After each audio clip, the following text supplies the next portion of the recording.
नमस्कार, मैं हूं संदीप चौधरी। जीसस क्राइस्ट, भगवान ईसा मसीह भी कहते थे कि भगवान don't put me to test, मेरी परीक्षा ना लो। लेकिन आजकल देश में ज्यादातर परीक्षार्थी जो हैं वो ये कह रहे हैं कि हमारा टेस्ट ले लो, do put me to test, but it should be honest and transparent.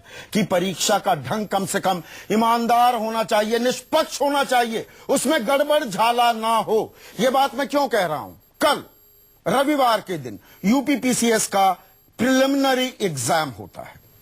9:30 बजे ये इम्तिहान होना था।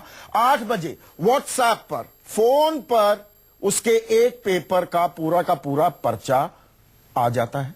उसकी कीमत, उसके दाम 5 लाख रुपए। यूपीएसटीएफ फौरन हरकत में आती है, आनन फानन में नतीजे पर भी पहुंच जाती है कि जो उत्तर प्रदेश लोक सेवा आयोग है, उनके जो अध्यक्ष हैं, उनका इसमें कतई कोई हाथ नहीं है। वो दाल में काला है क्या कुछ? चोर की दाढ़ी में तिनके वाली बात थी क्या? इस पर हम आगे चर्चा करेंगे। उन्होंने कहा जिस स्कूल में ये हो रहा था वहां के मैनेजमेंट ने पर्चे को लीक कर दिया। सवाल सिर्फ उत्तर प्रदेश का नहीं है, बिहार की बात हो, झारखंड की बात हो, मध्य प्रदेश की बात हो, हरियाणा की बात हो, पंजाब की बात हो, हर जगह मजाक बनाकर रख दिया है परीक्षाओं को। मखौल किया जा रहा है छात्रों के भविष्य के साथ। सालों साल गुजार देते हैं वो पढ़ने में, लिखने में, पूरी तैयारी करने में। बाद में पता लगता है ये तो एक ढोंग था, एक शरारत था। इसीलिए आज का सबसे बड़ा सवाल, राज्यों के लोक सेवा आयोग क्या भ्रष्टाचार के अड्डे बन गए? क्या यूपीपीसीएस पेपर लीक कांड की जिम्मेदार अखिलेश सरकार है? और सवाल यह भी कि क्या छात्रों का भविष्य बर्बाद करने वालों को पनाह देते हैं हमारे नेता? इन तमाम सवालों के जवाब तलाशूंगा। कुछ खास मेहमान मेरे साथ जुड़ेंगे, लेकिन पहले नजर इस रिपोर्ट पर। लोगों के साथ जो इतने दिनों से तैयारी करते आ रहे हैं, जिनकी तैयारी इतने दिनों से चल रही है और वो उनका सिलेक्शन ना हो पाना और गलत लोगों का सिलेक्शन हो जाना, ये तो मतलब स्टूडेंट के साथ बहुत बुरा अन्याय हो रहा है। ये करप्शन को बढ़ावा दिया जा रहा है और क्या इसे भी छात्र हैं हम लोग काफ़ी निराश हैं और फ्यूचर में आने वाली परीक्षाओं पे विश्वास उठ जाएगा ये ऐसे यूपी सरकार से। यूपी सिपाही, यूपीएसआई सभी पेपर इसी तरीके की में लगभग मुझको लग रहा है सभी आउट हुए, इसीलिए मेरिट बहुत हाई गई है। ये दर्द उन नौजवानों का है, ये कसक उन परीक्षार्थियों की है जिनकी सालों साल की मेहनत पर एक झटके में पानी फिर गया।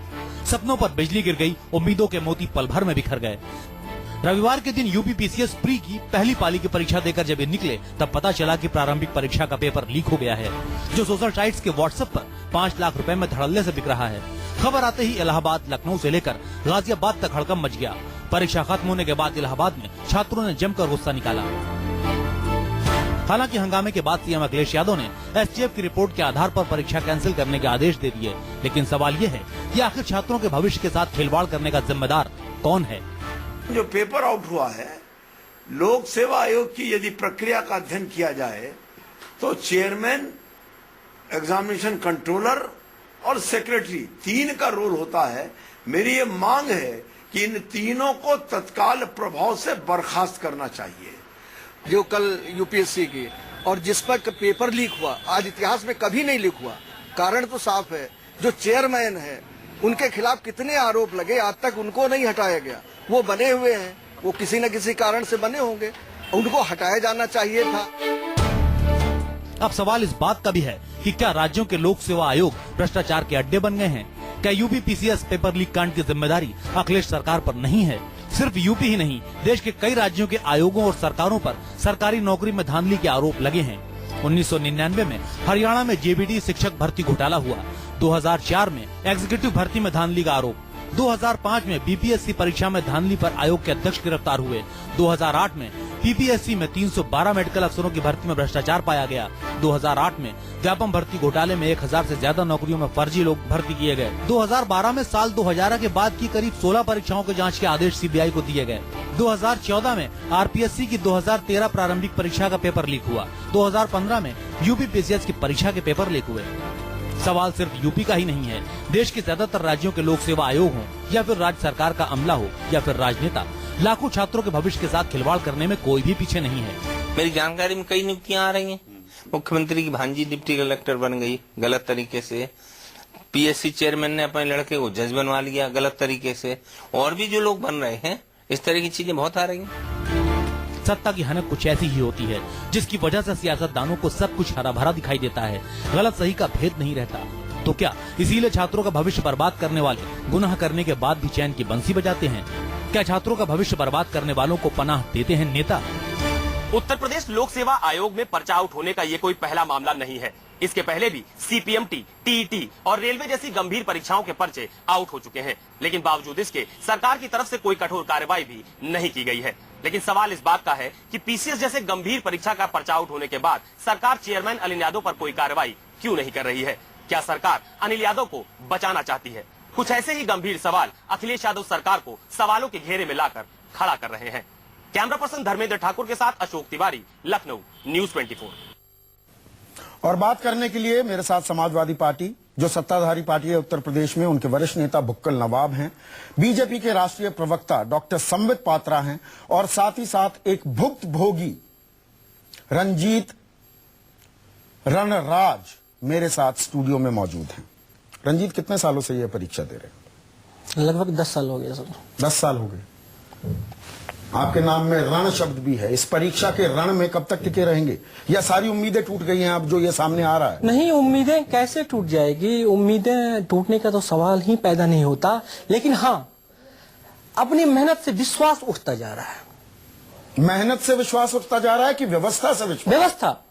मेहनत से क्यों विश्वास उठा रहे? नहीं, मेहनत से इसलिए जिस तरह की व्यवस्थाएं हैं और व्यवस्था के पीछे जो लोग इस तरह के कार्यों को अंजाम दे रहे हैं।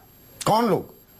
जैसे एक कल जो पेपर लीक हुआ, तो मेरे समझ से एक पूरा नेटवर्क काम कर रहा है इसके पीछे। मैं चाहूंगा भी नहीं कि आप इससे आगे जवाब दें। आपका पूरा भविष्य खड़ा है अभी सामने। इन्हीं नेताओं के साथ शायद काम करना पड़ सकता है अगर नौकरशाह बनेंगे।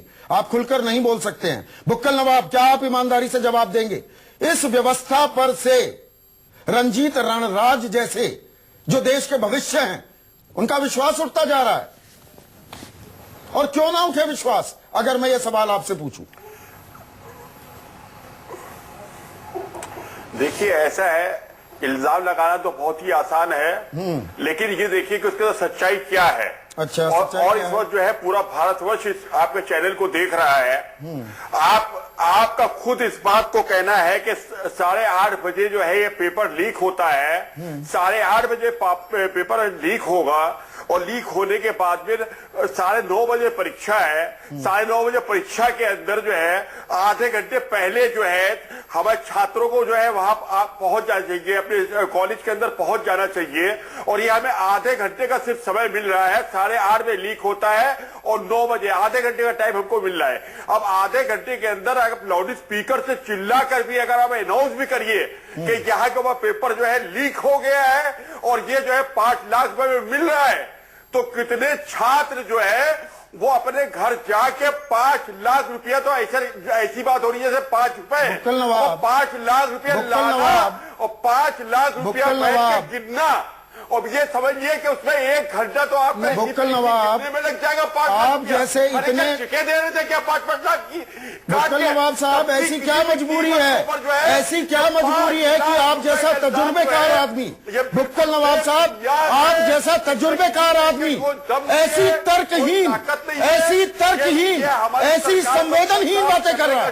यंत्र है, आधे घंटे पहले ऐसी तर्कहीन, ऐसी संवेदनहीन बातें आप जैसा तजुर्बेकार आदमी कर रहा है। आप मुझे यह बता रहे हैं देश की जनता इतनी मासूम है, इतनी इनोसेंट है कि 8 बजे, 8:30 नहीं, 8 बजे सार्वजनिक होता है, उससे पहले वाली रात को क्या गोरख धंधे हुए, कितने लोगों ने पैसे देकर, अनफेयर मीन्स इस्तेमाल कर वो पर्चा हासिल कर लिया होगा, और यह होता आया है। आप इस चीज को मानने के बजाय उसे नकार रहे हैं। सर, आप स्पिन डॉक्टरिंग कर रहे हैं शायद। अरे देखिए, ऐसा है कि पर्चा जो लीक हुआ है वो भी इलेक्ट्रॉनिक मीडिया के जरिए से लीक हुआ है। अगर सब मालूम हुआ है तो सबसे पहले इलेक्ट्रॉनिक मीडिया को मालूम हुआ है। अगर ये पर्चा 5 लाख रुपए का बिका है तो 5 लाख रुपया इलेक्ट्रॉनिक मीडिया लेके कहां से आई, पहले तो इसका जवाब दीजिए।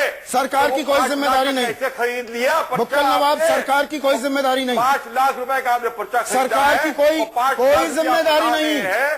तो सरकार की क्या कोई जिम्मेदारी नहीं।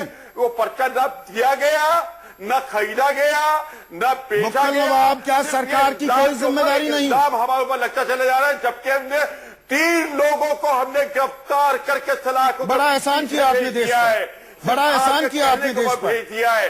जांच अभी चल रही है, जांच पूरी नहीं हुई है। ये जांच तो होती रहती है। अब मैं ऐसे तर्क, ऐसे तथ्य आपके सामने पेश करता हूं, बुक्कल नवाब साहब, जवाब दीजिएगा।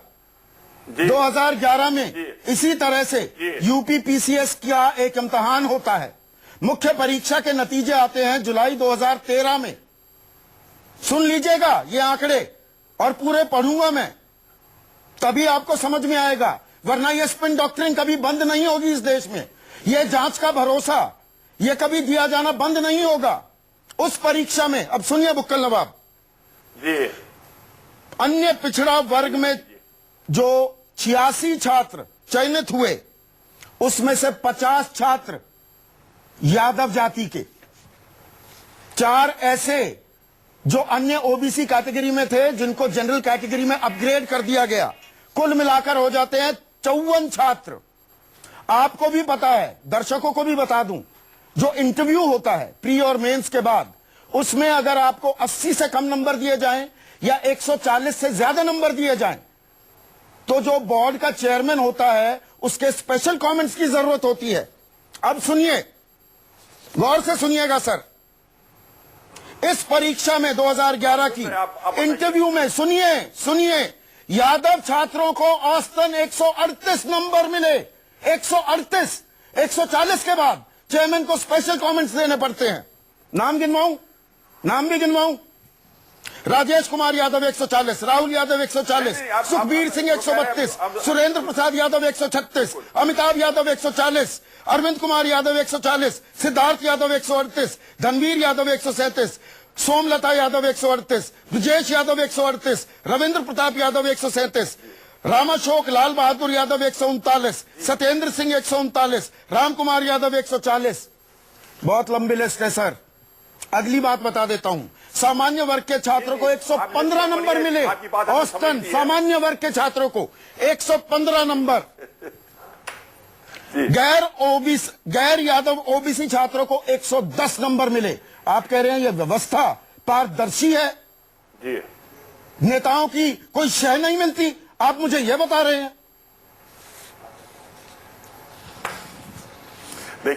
देखिए ऐसा है कि जो आप बता रहे हैं पहले उसी को समझ लीजिए। हाँ, कि आप जो है ये जो बता रहे हैं पीसी लोक सेवा आयोग का जो ये इससे पहले जो मतलब ये पर्चा आउट हुआ है, ये आप खुद कहे 2011 में हुआ है। 2013 में हुआ है सर। तो 2012 फरवरी में सरकार बन गई आपकी। आप मुझे ये मत समझाइए। नहीं थी अरे उस वक्त बहुजन समाज पार्टी की 2013 में सर रिजल्ट आया है। इंटरव्यू कब हुए? भरे कोई सर इंटरव्यू कब हुए? हमारे ऊपर 2011 से प्रिलिमिनरी एग्जाम की प्रक्रिया शुरू हुई थी।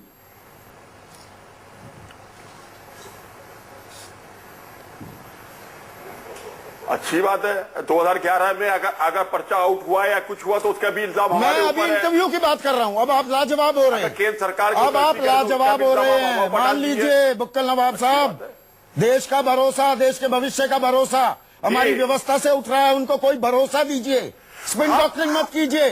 डॉक्टर संबित पात्रा, हम शिक्षा से खिलवाड़ करने वालों को बचने के लिए यहाँ पर नहीं बैठे हैं। शिक्षा से खिलवाड़ करने वालों के लिए बैठे। हमने जो है वहां के ऊपर हमने छात्रों को उनको पकड़ा है जिन्हें खिलवाड़ किया है, उनको सलाखों के पीछे भेजा है। हम भेजने के लिए हम शिक्षा में सबसे पहले इस देश के अंदर अगर शिक्षा को अगर कोई जानता है तो हमारे राष्ट्रीय अध्यक्ष मुलायम सिंह यादव जो वहां का टीचर रहे हैं। 90 के दशक में वापस ना ले जाइए। शिक्षा मुझे 90 के दशक में वापस ना ले जाइए। और शिक्षा के 90 के दशक में वापस ना ले जाइए। धन दिया है हमने, बेरोजगारी नकल को इंस्टीट्यूशनलाइज किसने किया? नकल को इंस्टीट्यूशनलाइज किसने किया? और विद्या कन्या धन दे रहे। नकल को इंस्टीट्यूशनलाइज किसने किया सर? बहस करेगा आप मेरे सवालों का जवाब नहीं दे पाएंगे। मैं जानता हूं संबित पात्रा, आप युवा हैं, पर आप अपना करियर चूज कर चुके हैं, आप एक डॉक्टर हैं, अब राजनीति में आ गए, लेकिन रंजीत रणराज कहां जाए? नहीं, आप ठीक कह रहे हैं, आपने बहुत वाजिब प्रश्न उठाया है। मैं ऐसा नहीं है कि मैं युवा हूं और मैं राजनीति में आ गया हूं तो मैं जानता नहीं हूं कि उन 5 लाख जो छात्र छात्राएं कल जो एग्जाम देने गए थे, क्या उनकी मनोदशा रही होगी, क्योंकि मैं भी यूपीएससी का एग्जाम देके उसके बाद मेडिकल के बाद आया हूं और मुझे पता है कितनी मेहनत, रात दिन चिराग जला के पढ़ना पड़ता है। और उसके बाद अगर इस प्रकार की खबर आ जाए कि पेपर लीक हो गया है और पुनः परिश्रम शुरू से अंत तक करना पड़ेगा, तो मैं समझ सकता हूं केवल छात्र और छात्राएं नहीं, सबसे ज्यादा पिसता कोई है तो उनके बूढ़े माँ बाप उनके घर में पिसते हैं, सालों साल तक पैसे अच्छा हुआ डॉक्टर पात्रा, आपने संवेदनशीलता तो दिखाई, वो पैसे भेजने की प्रक्रिया अच्छा हुआ आपने संवेदनशीलता तो दिखाई, लेकिन मुझे मध्य प्रदेश में एक व्यापम घोटाले और जो लोग व्यापम का मतलब नहीं समझते हैं। सर अब सुनिए, व्यावसायिक परीक्षा मंडल, उसमें किस किस के नाम आ रहे हैं? राज्यपाल राम नरेश यादव के बेटे, अब उनका स्वर्गवास हो गया है, कुछ कह रहे हैं आत्महत्या की है। आपके उच्च शिक्षा मंत्री रहे लक्ष्मीकांत शर्मा, पंकज त्रिवेदी, नितिन महेंद्रा, आप ही के मुख्यमंत्री के पूर्व ओएसडी प्रेम प्रसाद, मुख्यमंत्री शिवराज सिंह चौहान की धर्मपत्नी साधना सिंह। मैं हवा में बातें नहीं कर रहा हूं डॉक्टर पात्रा। मैं उत्तर दे दूं? जी देखिए, मैं आपको बता दूं, इसमें मैं बिल्कुल चिल्लाऊंगा नहीं, क्योंकि आपने एक वाजिब प्रश्न पूछा है और अगर मैं चिल्लाऊंगा तो लोग कहेंगे उल्टा चोर कोतवाल को डांटे वाली हालत है। मगर मैं आपको तथ्य रख के देता हूं। जब ये व्यापम घोटाले का विषय सामने में आया और किसी व्यक्ति ने चिट्ठी लिखकर मुख्यमंत्री को इसके विषय में बताया, तो खुद मुख्यमंत्री शिवराज सिंह चौहान ने इसको संज्ञान में लेते हुए सुओ मोटो इसके ऊपर एक SIT बैठाया और जांच शुरू की। कई बार कांग्रेस के लोगों ने इस पर राजनीति करने की कोशिश की कि CBI जांच होनी चाहिए। एक बार हाईकोर्ट भी गए और दूसरी बार सुप्रीम कोर्ट भी गए। सुप्रीम कोर्ट और हाई कोर्ट ने दोनों ने जो पिटीशन करता था उसे फटकार लगा के कहा कि नहीं, हम SIT के जांच से सेटिस्फाइड हैं, SIT is proceeding in the right direction. पर ले लेता हूं, स्वाभाविक रूप से जब दोनों उच्चतम और सर्वोच्च न्यायालय फेस वैल्यू पर ले लेता हूं, पर मुझे फिर यह समझाइए, शिवराज सिंह चौहान का नाम मैं हटा देता हूं अब, लेकिन उनके करीबी रहे, आपके उच्च शिक्षा मंत्री रहे, व्यापम के मुखिया भी थे, लक्ष्मीकांत शर्मा की बाकायदा गिरफ्तारी होती है, इसको डिनाई कर सकते हैं आप? प्रेम आजाद इस घोटाले के आरोपों में है, इसे डिनाई कर सकते हैं आप?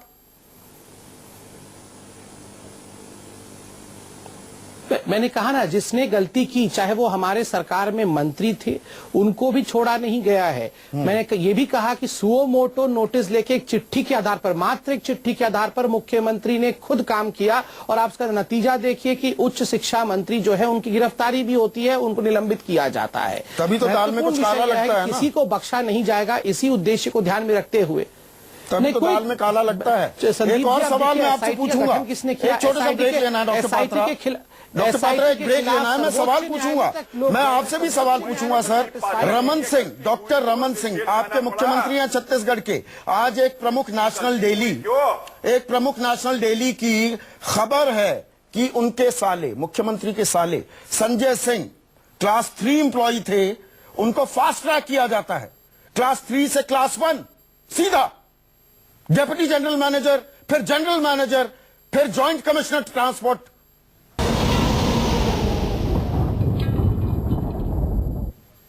और सबसे बड़ा सवाल में अब बात करेंगे दिल्ली की। देश की राजधानी दिल्ली की सड़कों पर कूड़ा बिखरा है और कूड़ा हटाने की जगह जिम्मेदार संस्थाएं सियासत में उलझी हैं। दिल्ली सरकार यानी कि आम आदमी पार्टी इसे MCD की जिम्मेदारी बता रही है, जहां बीजेपी की सत्ता है। दिल्ली में नगर निगम कर्मचारियों की हड़ताल का आज चौथा दिन है और चौथे दिन हड़ताल के कारण शहर में सफाई व्यवस्था चौपट हो गई है। जगह जगह कूड़ा जमा हो गया है, पूरे शहर में गंदगी पसरी हुई है। MCD कर्मचारियों ने सैलरी ना मिलने पर आज जाम लगाया। साथ ही आज भी कर्मचारियों ने कूड़ा सड़कों पर फेंका है। लक्ष्मी नगर के विकास मार्ग पर नाराज MCD कर्मचारियों ने प्रदर्शन किया। हंगामा कर रहे MCD कर्मचारियों की वजह से ट्रैफिक पर भी बुरा असर पड़ा है। एक लाइन में कहूं, डर्टी पॉलिटिक्स के चलते दिल्ली डर्टी होती जा रही है। हमारे साथ बीजेपी के राष्ट्रीय प्रवक्ता डॉक्टर संबित पात्रा, पहले भी हमारे साथ बने हुए थे। सौरभ भारद्वाज आम आदमी पार्टी के वरिष्ठ नेता हमारे साथ जुड़ चुके हैं, साथ ही हमारे एडिटर इनपुट सुकेश रंजन भी हमारे साथ हैं। सौरभ, ये दिल्ली इतनी गंदी होगी इसीलिए आए थे क्या दिल्ली में?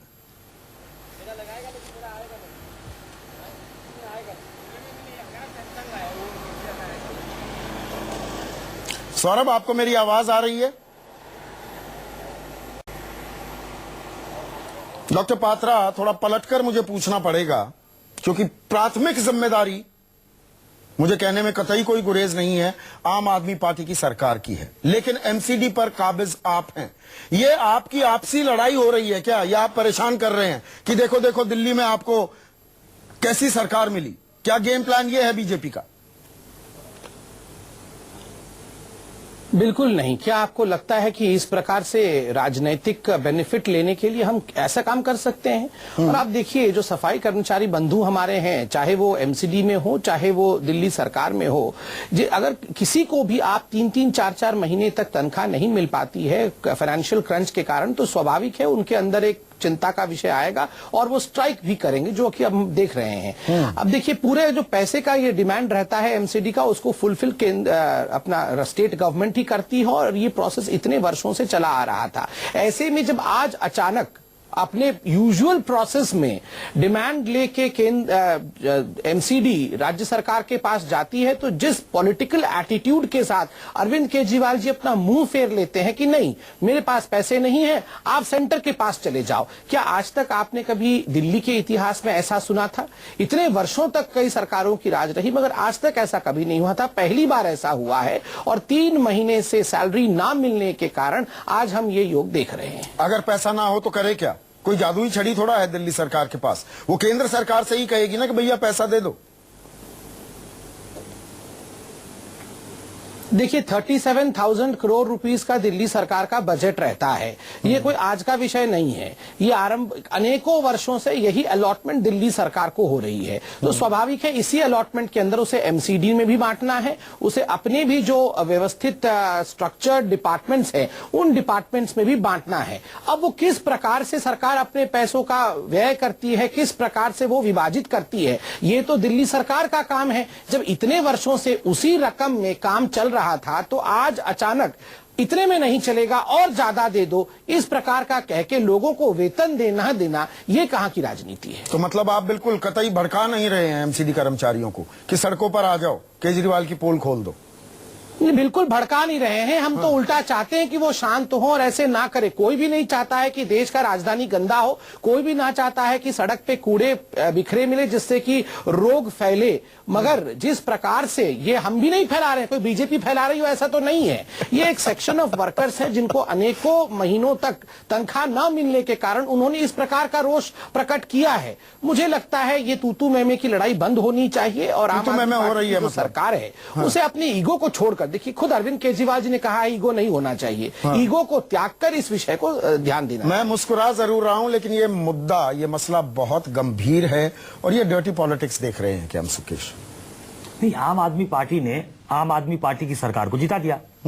अब वो इस नुआंस में नहीं पड़ना चाहता, ना हमको मालूम है। दिल्ली वासी होने के नाते आम आदमी चाहेगा कि हमारी दिल्ली साफ होनी चाहिए। इसके पहले भी कांग्रेस की सरकार थी और तब भी एमसीडी पे बीजेपी काबिज थी, लेकिन इस तरीके से कि कूड़ा कोई सड़कों पे फेंक जाए, ऐसा होता नहीं था। तो क्या ये इनकी आपसी राजनीति की वजह से हो रहा है, या फिर सही में फाइनेंशियल कोई क्रंच है जिसकी वजह से हो रहा है? चाहे जिस वजह से भी हो रहा हो, हमारी दिल्ली, जो दिल्ली मेरी शान कहते हैं, हमारी दिल्ली गंदी है। आप भाई, चाहे वो बीजेपी की वजह से हो, कांग्रेस की वजह से हो, कांग्रेस तो खैर कहीं पिक्चर में नहीं है, माफ कीजिएगा, आम आदमी पार्टी की वजह से हो, वो साफ होनी चाहिए। तो सौरभ भारद्वाज से पूछा जाना चाहिए कि भाई सिर्फ जिम्मेदारी एमसीडी बीजेपी पे है कि किस पे है? नहीं नहीं, सौरभ भारद्वाज, क्या दिल्ली को ऐसा गंदा करने के लिए आप आए थे सरकार में? मेरा पहला सवाल ये था, आपसे कनेक्शन नहीं हो पाया था। क्या गंदा करने के लिए आए थे आप दिल्ली को? नहीं सर, बिल्कुल नहीं। देखिए, बिल्कुल ऐसा नहीं था। और आपको याद हो कि जब स्वच्छता अभियान था तो बीजेपी के अलावा हम ही एक राजनीतिक दल थे जिसने खुल के सपोर्ट किया कि एक अच्छी मुहिम है, दिल्ली को साफ सुथरा करना चाहिए। अब आप देखिए, एमसीडी पिछले 1.5 साल से पेंशन नहीं दे पा रही विधवाओं को, बुजुर्गों को। पिछले 3 महीने से इन्होंने कर्मचारियों को वेतन नहीं दिया। हमारी सरकार तो 1.5 महीने पहले ही आई है। क्या ये 3 महीने पहले से ही वेतन देने अब दे दो ना, इंतजार कर रहे थे? तो अब दे दो। जब अरविंद केजरीवाल मुख्यमंत्री, हम इन्हें दे चुके साहब। इनका जो 10.5% बनता है वो दिल्ली सरकार इनको ऑलरेडी दे चुकी है। ऐसा नहीं है कि हमने इनका कोई पैसा रोका हुआ है, वो हम पैसा दे चुके हैं। नहीं, सफाई कर्मचारियों को आप तनख्वाह क्यों नहीं देते? सफाई कर्मचारियों को तनख्वाह क्यों नहीं देते? हम दे चुके, बिल्कुल नहीं। हमारा देखिए, जितना पैसा दिल्ली सरकार निगमों को देती है वो पैसा हम ऑलरेडी इन्हें दे चुके हैं। ऐसा नहीं है कि हमने इनको कोई पैसा रोका हुआ है। अरविंद केजरीवाल तो कहते हैं मेरे पास पैसे नहीं है कि इनका नहीं, ये और जो पैसा मांग रहे हैं, ये कह रहे हैं कि साहब हमें घाटा हो गया, हमारे पास पैसा नहीं है, इसलिए आप हमें उधार दे दीजिए या आप अलग तरीके से हमारे पे पैसा दे दीजिए। हम ये कह रहे हैं। तो सौरभ भारद्वाज, आप ऑन रिकॉर्ड कह रहे हैं 10.5% जो आपका शेयर होना चाहिए, जो दिल्ली सरकार का शेयर होना चाहिए, जो सफाई कर्मचारियों की तनख्वाह के लिए जाता है, वो पूरा पैसा आपने दे दिया है। बिल्कुल दे दिया है। और हमने नहीं, एलजी साहब ने पहले ही दे दिया था, हमारे आने से पहले ही दे दिया था। और आपके आने के बाद अब 1.5 महीने, पिछले 1.5 महीने का। जी, मैं ये बोल रहा हूँ साहब कि जो इनका घाटा है वो 1.5 साल से इनका घाटा है। ये लोगों को पेंशन नहीं दे रहे हैं, 3 महीने से कर्मचारियों को तनख्वाह नहीं दे रहे हैं। हमने जब दिल्ली सरकार छोड़ी थी 1000 करोड़ के फायदे में छोड़ी थी। आज हम दिल्ली सरकार में आए हैं तो ऑलरेडी, जबकि केंद्र में ये थे, दिल्ली इनके पास थी। पर मुझे ये बताइए, मैं पहले एक रिस्पांस ले लूं, आपके पास में आ रहा हूं। सौरभ, बड़ा सवाल अभी आप मिस कर रहे हैं। आप वो आम आदमी पार्टी में भी ना आप लोग बड़े पढ़े लिखे हैं, आपको घुमाने बात घुमा बड़ी अच्छी देते हैं आप, उस पर मैं आऊंगा। सौरभ भारद्वाज यहां पर दावा कर रहे हैं उन्होंने अपना कंट्रीब्यूशन एमसीडी को दे दिया है, तो ऐसे में संबित पात्रा फिर तो ये बात होगी कि जानबूझकर राजनीति की जा रही है, खामियाजा दिल्ली भुगत रही है। बिल्कुल नहीं, बिल्कुल नहीं, मैं आपको समझाता हूं। 350 करोड़ का तो हाल फिलहाल का नुकसान है एमसीडी का। और आपको भी ध्यान होगा संदीप जी, जब रामलीला मैदान में अरविंद केजरीवाल जी ने शपथ लिया तो क्या कहा था, मैं पढ़ के सुना देता हूं। उन्होंने कहा था सरकार के पास पैसे की कोई कमी नहीं है, बस काम करने की नीयत होनी चाहिए, हम पैसे में कमी रहने नहीं देंगे। ये कहा था कि नहीं? अब बताइए, पैसे की कमी नहीं है, 300 करोड़ रुपए की यहाँ पे जो है लॉस हो चुके हैं एमसीडी को। प्रॉपर्टी टैक्स एमसीडी ने 1 भी बढ़ाया नहीं है। जो डिस्कॉम है वो एमसीडी की प्रॉपर्टी के ऊपर बैठा रखे हैं उन्होंने। करोड़ों रुपए जो बकाया रेंट है वो डिस्कॉम तक नहीं दे रही है। तो वो दिल्ली सरकार की जिम्मेदारी है कि एमसीडी की जिम्मेदारी है? प्रॉपर्टी टैक्स ना बढ़ाए, नहीं, अपना रेंट, यही तो खेल हो रहा है। आप दोनों की बातें इंडिपेंडेंटली देखिए, डॉक्टर पात्रा, सौरभ भारद्वाज, आप दोनों बहुत ही प्रभावशाली प्रवक्ता हैं, पर आप दोनों अपनी जगह ठीक भी हैं और ठीक साउंड भी कर रहे हैं, पर दिल्ली वाले पिस रहे हैं ना। आप बड़े समझबूझ के साथ जिम्मेदारी से पल्ला झाड़ रहे हैं। एमसीडी नुकसान में है तो जिम्मेदारी एमसीडी की कि दिल्ली सरकार की? संबित पात्रा,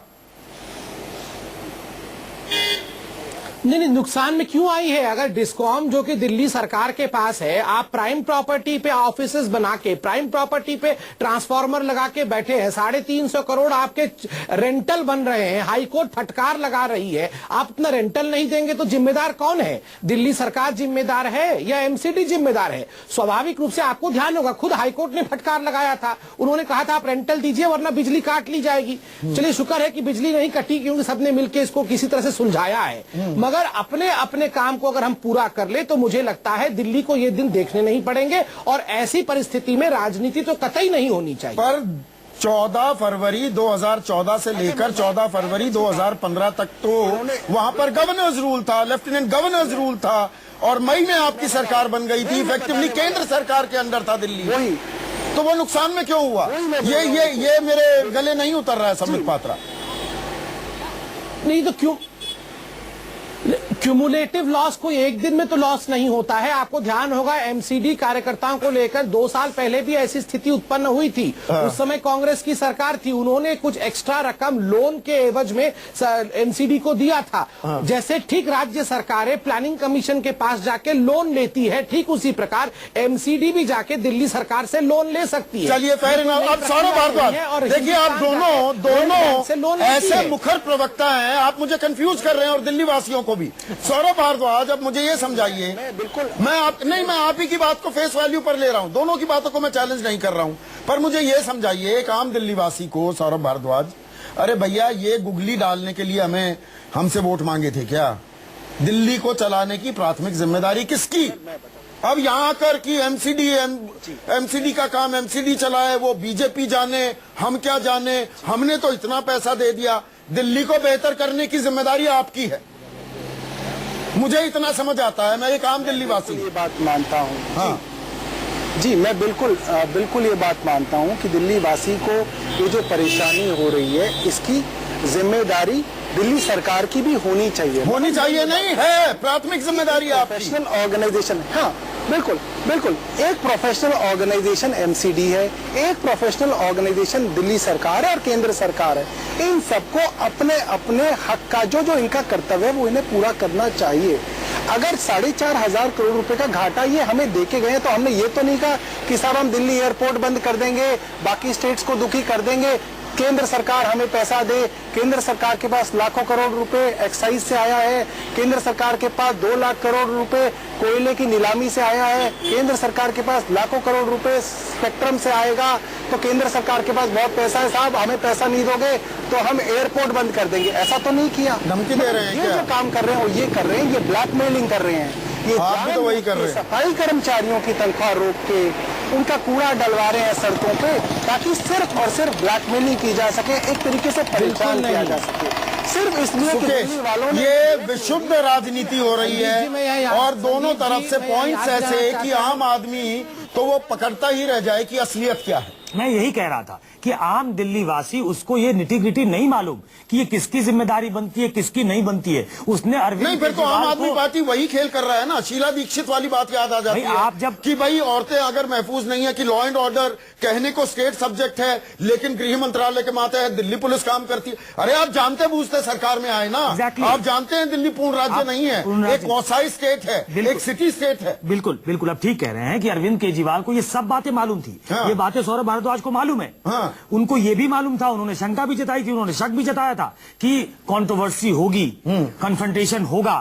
तो क्या हम ऐसे हालत को 5 साल झेलने वाले हैं क्या? क्योंकि 5 साल के लिए दोनों सरकारें हैं, दिल्ली में भी नई सरकार बनी है और 5 साल के लिए केंद्र की भी सरकार है। तो क्या ऐसी स्थिति ही देखने को मिलेगी? ऐसी स्थिति कम से कम, मैं पहले भी कह रहा हूं कि 15 साल कांग्रेस सत्ता में थी और एमसीडी बीजेपी के पास, जब ट्राइफिकेशन हो गया उसका, तो एमसीडी तीनों बीजेपी के पास थी, लेकिन ऐसी स्थिति नहीं आई थी। अब ये बात अलग है, दीगर है कि पिछले कुछ दिनों में उन्होंने ज्यादा वो लोन में चले गए या वो घाटे में चले गए, अब जिस वजह से भी हो रहा हो। लेकिन मैं एक आम आदमी का पक्ष यहाँ रख रहा हूँ कि एक आम आदमी को नहीं मालूम, उसे केजरीवाल से उम्मीद थी। आज जो आप परसेप्शन के लिए झाड़ू लगा के निकल गए, रोड पे निकल गए कि हम झाड़ू लगा के साफ कर देंगे, अरे इस परसेप्शन से काम नहीं चलेगा। वो तस्वीरें दिखा रहे हैं, वो तस्वीरें हम दिखा भी रहे हैं। तो चाहे वो संबित पात्रा करे, चाहे सौरभ भारद्वाज करे, भाई दिल्ली साफ चाहिए, आपस में बैठ के तय करो। फोटो आपसे काम नहीं चलने वाला है, काम नहीं चलेगा। और संबित जी, आपका तो जो ये स्वच्छ दिल्ली नहीं स्वच्छ भारत करने का कुछ प्लान था, नरेंद्र मोदी जी ने देश का दिल ही क्लॉग्ड हो गया है, तो फिर कैसे हम उम्मीद आर्टरीज ये हार्ट अटैक की सीधी सीधी निशानियां आ रही है। डॉक्टर पात्रा तो डॉक्टर हैं, वो बेहतर समझते हैं। देश के दिल की आर्टरीज ब्लॉक हो गई है, क्लॉग हो गई। और महत्वपूर्ण विषय रख दूं, हाँ नहीं, आप ठीक कह रहे हैं। और आज खुद मैं भी व्यक्तिगत रूप से ट्रैफिक जाम में 2 घंटे से अधिक समय बिताया हूं इसके कारण से। मगर देखिए, आप 1.5 वर्ष पहले एमसीडी का विभाजन हुआ, 3 भागों में आपने किया। विभाजन का प्रोसेस अभी तक कंप्लीट नहीं हुआ है। मैं याद दिला दूं, एग्जाम्पल आपको देता हूं, जो पूर्वी नगर निगम है, पूर्वी नगर निगम का राजस्व जितना है, जानते तो 1.5 गुना अधिक केवल पेंशन और वेतन में जाता है। यही तो दिक्कत है आज की इस चर्चा में, पेंडिंग यही दिक्कत। अरे आप लोग ट्राइफरकेट करते हैं, आप लोग ही लेन देन करते हैं, आम आदमी कंफ्यूज है। के लिए आऊं, मैं सुनना चाहता हूं। नहीं, मैं बता रहा हूं, संबित जी, मैं ये एक्ट क्या है, 30 सेकंड के लिए ट्राइफरकेशन हुआ। संबित जी 30 सेकंड के लिए, 1 सेकंड, मुझे सिर्फ 1 सेकंड चाहिए, प्लीज सुकेश जी। जी एक सेकंड सुकेश जी प्लीज, मैं इतना कंप्लीट कर लूं प्लीज। देखिए, जब कांग्रेस ने ट्राइफर्केशन किया तो कांग्रेस ने कहा कि till it the 3 MCDs meet with their financial requirement we will stand by them, क्योंकि विभाजन का प्रोसेस कंप्लीट नहीं हुआ, अभी भी नहीं हुआ है। मैं आपको याद दिला दूं, जब ये प्रोसेस कंप्लीट नहीं हुआ है और सरकार ने खुद, चाहे वो किसी की सरकार हो, commitment by a government is a government commitment. बिल्कुल ठीक कह रहे हैं। कांग्रेस की सरकार ने कहा था कि हम पैसा देंगे, हम वेतन देंगे, क्योंकि राजस्व है ही नहीं, तो ये सरकार आके कहती है हम नहीं देंगे। सुकेश, जो आप बात कर रहे हैं उसी में जोड़ दीजिएगा। मैं एक सवाल साथ में ऐड कर दूं, एक मैं कमेंट ऐड कर दूं। आप सबकी बातें सुनकर मुझे ऐसे लग रहा है, हम कुछ देशों के बारे में कहते हैं कि वो बनाना रिपब्लिक हो गए हैं, दिल्ली तो फिर एक बनाना सिटी बन गई है। सुकेश, मैं तो ये चाहता हूं कि आज इस प्रोग्राम में सौरभ भारद्वाज और संबित पात्रा दोनों यहां पे तय कर ले, कांग्रेस को बहुत ज्यादा रोल प्ले करने के लिए नहीं है, वो एमसीडी में भी नहीं है और वो सरकार में भी नहीं है, दोनों सरकारों में। तो आज कम से कम दोनों मिलके कह दे कि हम दोनों आपस में बात करके दिल्ली को ठीक कर लेंगे। भाई ऐसा कह के जाइए, कम से कम लोगों को भरोसा हो। आप दोनों से ये लास्ट कमेंट लूंगा, लेकिन आलोक शर्मा हमारे साथ जुड़ गए, आलोक शर्मा भी जुड़ गए हैं। और आलोक शर्मा, क्या आज अपने घर में बैठी, निजामुद्दीन में बैठी शीला दीक्षित थोड़ा मुस्कुरा रही होंगी क्या, ठहाका ले रही होंगी क्या कि देखिए मैं ऐसा खेल करके चली गई, ये आम आदमी पार्टी और बीजेपी इसमें फंस गई है? नहीं, हमारा खेल किया हुआ नहीं है किसी भी तरह से। अगर ट्राइफर्केशन का कोई प्रोसेस में कमी भी रही थी तो क्या भाजपा की सरकार 1 साल से दिल्ली और केंद्र में काबिज थी? ये लोग क्या झक मार रहे थे? इन्होंने उस प्रोसेस को पूरा क्यों नहीं किया? आज विषय ये है कि एक दूसरे के ऊपर आरोप मढ़े जा रहे हैं। डॉक्टर साहब बैठे हुए हैं, बड़ी बड़ी भाषाएं बोलते हैं, बड़े बड़े जुमले छोड़ते हैं, क्योंकि जुमले वाली पार्टी से हैं। आज डिलीवर करने का समय है। आम आदमी पार्टी भी कहकर चली गई कि हम तो पता नहीं दिल्ली राहुल गांधी का रीलॉन्चिंग होने वाला है, आप कहाँ डिबेट कर रहे हैं? बस रीलॉन्चिंग और रीपैकेजिंग के विषय में चिंता करिए राहुल गांधी जी। प्रवक्ता, ये राष्ट्रीय प्रवक्ता बन गए हैं। ना आप किस तरह का चिंता करिए, आपको एमसीडी के बारे में पूछा गया तो आप व्यक्तिगत टिप्पणी क्यों करने लगे बैठे यहाँ पे? आप व्यक्तिगत टिप्पणी करेंगे तो हम राहुल गांधी को छोड़ने वाले हैं।